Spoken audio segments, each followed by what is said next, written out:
Hello student, welcome in my next lecture of chapter 3 plant kingdom. Student, ये इस chapter का last lecture है हमारा, जिसमें हम प्लांट लाइफ साइकिल के जो पैटर्न्स होते हैं उनको डिस्कस करेंगे। ओके, तो स्टार्ट करते हैं स्टूडेंट, लाइफ साइकिल पैटर्न्स। अब आप एनसीईआरटी पढ़ते हो, लाइफ साइकिल पैटर्न्स और गिवन है अल्टरनेशन ऑफ जनरेशन। तो सबसे पहले हमें अल्टरनेशन ऑफ जनरेशन का मीनिंग क्लियर करना है कि क्या होता है। देखो, जनरेशन की बात करें तो प्लांट्स में दो आई थी, एक आई थी एन और एक आई थी 2n। आपको नाम याद होंगे कि जो एन था उसको हमने क्या नाम दिया था स्टूडेंट, गैमेटोफाइट।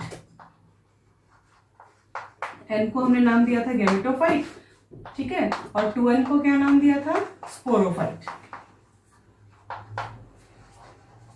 ओके, तो अल्टरनेशन ऑफ जनरेशन का मीनिंग हुआ कि ये प्लांट अपनी लाइफ साइकिल कंप्लीट करता है तो एक बार तो इसमें एन फेज आती है और एक बार इसमें कौन सी आती है, 2n, यानी गैमेटोफाइट और फिर स्पोरोफाइट। यानी गैमेटोफाइट गैमेट बनाएगा, गैमेट का फ्यूजन होगा, जाइगोट बनेगा, जाइगोट डेवलप होके 2n बॉडी स्पोरोफाइट बनाएगा और स्पोरोफाइट वापस मियोसिस करके जो हैप्लॉइड स्पोर्स बनाएगा।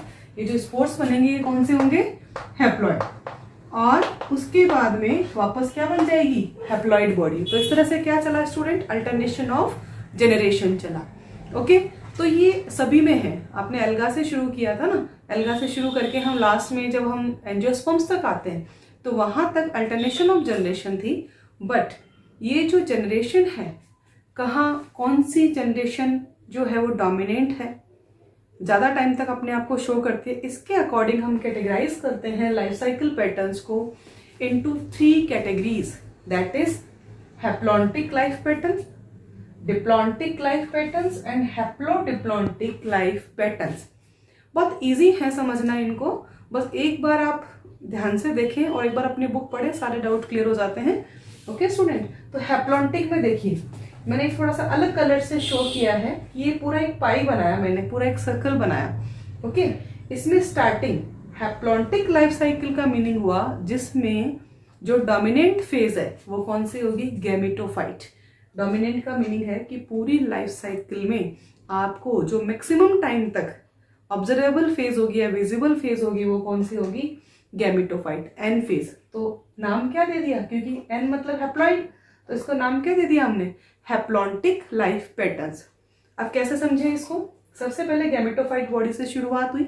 ओके, गैमेटोफाइट बॉडी क्या प्रोड्यूस करेगी, गैमेट्स, और गैमेट का क्या होगा, फ्यूजन, फ्यूजन होके क्या बन जाएगा, जाइगोट। कुछ देर के लिए रेस्टिंग फेज आई, जाइगोट ने वापस क्या किया, मियोसिस, मियोसिस करके क्या बनाए, हैप्लॉइड स्पोर, और हैप्लॉइड स्पोर ने वापस क्या बना दी, gametophyte plant body. Clear student, तो इस तरह से हैप्लॉन्टिक लाइफ साइकिल का मतलब हुआ कि दोनों फेज आई इसमें, एन और 2n, अल्टरनेशन ऑफ जनरेशन हुआ, बट मैक्सिमम क्या था इसमें, एन फेज, इसलिए इसको क्या नाम दे दिया हमने, haplontic life pattern. I think clear हुआ। नेक्स्ट आओ स्टूडेंट, डिप्लॉन्टिक। देखो नाम में मीनिंग है, जिसमें डिप्लॉइड फेज है ना वो ज्यादा डोमिनेंट होती है। यहाँ पे देखो ये वाला जो पोर्शन है ना, 2n पोर्शन, वो ज्यादा विजिबल हो रहा है। जैसे यहाँ 2n बहुत छोटा था, यहाँ n वाला पोर्शन, ये जो पोर्शन है ना ये बहुत कम टाइम के लिए है, तो इसको हमने क्या नाम दे दिया, इसकी डोमिनेटिंग फेज कौन सी है, 2n, डिप्लॉइड, इसलिए क्या नाम दे दिया, डिप्लॉन्टिक लाइफ पैटर्न्स। ओके, अब यहाँ पर वही कि ये गैमेटोफाइट बॉडी है, गैमेट प्रोड्यूस करेगी, गैमेट्स का फ्यूजन होगा, और फ्यूजन के बाद में यहाँ क्या बनेगा, जाइगोट, और ये जो जाइगोट है इसमें वापस इसकी जो स्पोरोफाइट बॉडी बनती है, ये तो गैमेटोफाइट है, ये स्पोरोफाइट है। स्पोरोफाइट बॉडी में फिर वापस क्या होता है बेटा, मियोसिस, और मियोसिस के बाद में यहाँ क्या बन जाते हैं, ये जो स्पोर्स बनते हैं वापस क्या बना देते हैं, हैप्लॉइड स्पोर, गैमेटोफाइट बॉडी बना देते हैं। आई थिंक क्लियर हुआ कि इसको हमने डिप्लॉन्टिक क्यों कहा, गैमेटोफाइट और स्पोरोफाइट दोनों अल्टरनेशन शो कर रही है, बट डोमिनेटिंग कौन सी है इसमें, ये वाला फेज, डिप्लॉइड फेज, इसलिए इसको क्या नाम दे दिया हमने, डिप्लॉन्टिक लाइफ पैटर्न्स। ओके, अब नेक्स्ट है स्टूडेंट, हैप्लोडिप्लॉन्टिक। हैप्लोडिप्लॉन्टिक का मीनिंग होता है कि जिसमें एन फेज भी आती है 2n भी आती है, दोनों आ रही है।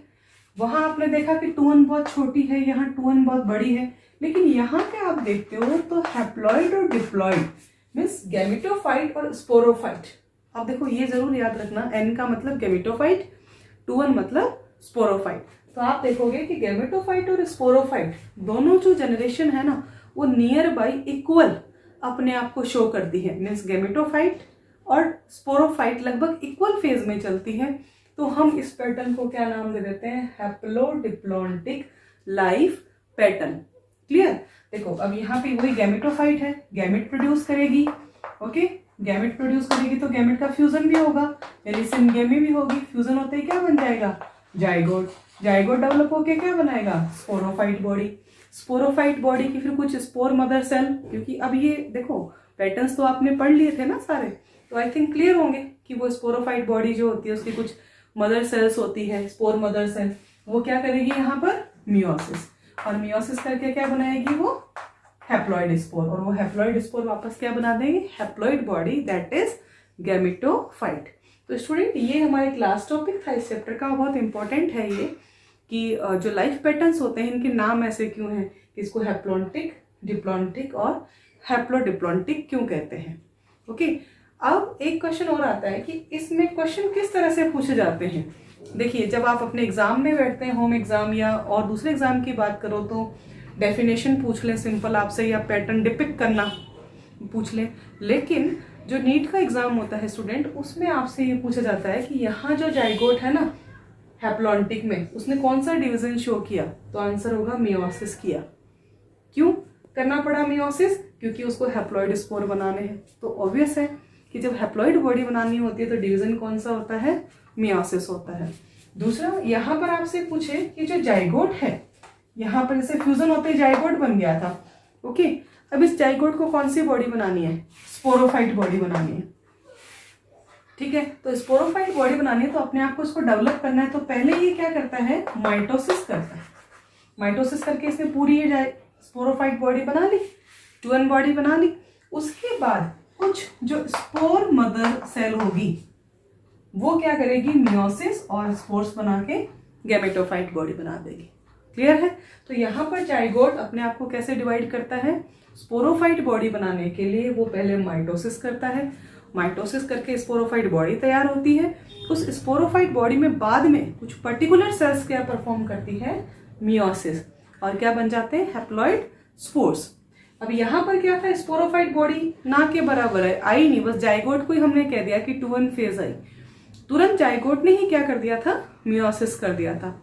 ऐसे ही आपसे पूछ लिया जाए कि हैप्लोडिप्लॉन्टिक है, तो यहाँ पर भी क्या हुआ था, जैसे जाइगोट बना, उस जाइगोट को 2n बॉडी बनानी है, तो 2n बॉडी बनानी है इसको, तो ये क्या करेगा, माइटोसिस करेगा, माइटोसिस करके अपने सेल को ग्रो किया, 2n बॉडी बनाई, उस बॉडी की कुछ पर्टिकुलर सेल जिनको हम स्पोर मदर सेल्स कहते हैं वो मियोसिस परफॉर्म करती है, और वो क्या बना देती है, फिर गैमेट्स बना देती है, सॉरी स्पोर्स बना देती है स्टूडेंट, हैप्लॉइड स्पोर, और ये गैमेटोफाइट बॉडी तैयार होगी, और गैमेटोफाइट फिर क्या प्रोड्यूस करेगी, गैमेट्स। ओके, तो इस तरह से ये हमारे लाइफ पैटर्न्स कंप्लीट हुए। अब एक बात और कि इसमें क्वेश्चन ज्यादा क्या पूछे जाते हैं, on the basis of example, कि ब्रायोफाइट्स कौन से लाइफ पैटर्न शो कर रहे हैं, टेडोफाइट्स कौन सा लाइफ पैटर्न शो कर रहे हैं, एंजियोस्पर्म क्या शो करते हैं, जिम्नोस्पर्म क्या करते हैं, और कुछ एक्सेप्शन होते हैं कि हैप्लॉन डिप्लॉन्टिक कौन शो करता है। तो ये सारे एग्जाम्पल आपको अच्छे से एनसीईआरटी से लर्न करने हैं। ओके, तो स्टूडेंट आई थिंक ये लेक्चर आपको पसंद आया होगा। अपने जो नेक्स्ट लेक्चर शुरू होगी उसमें हम चैप्टर 4 स्टार्ट करेंगे, और चैप्टर 3 हमारा कंप्लीट है। Thank you students.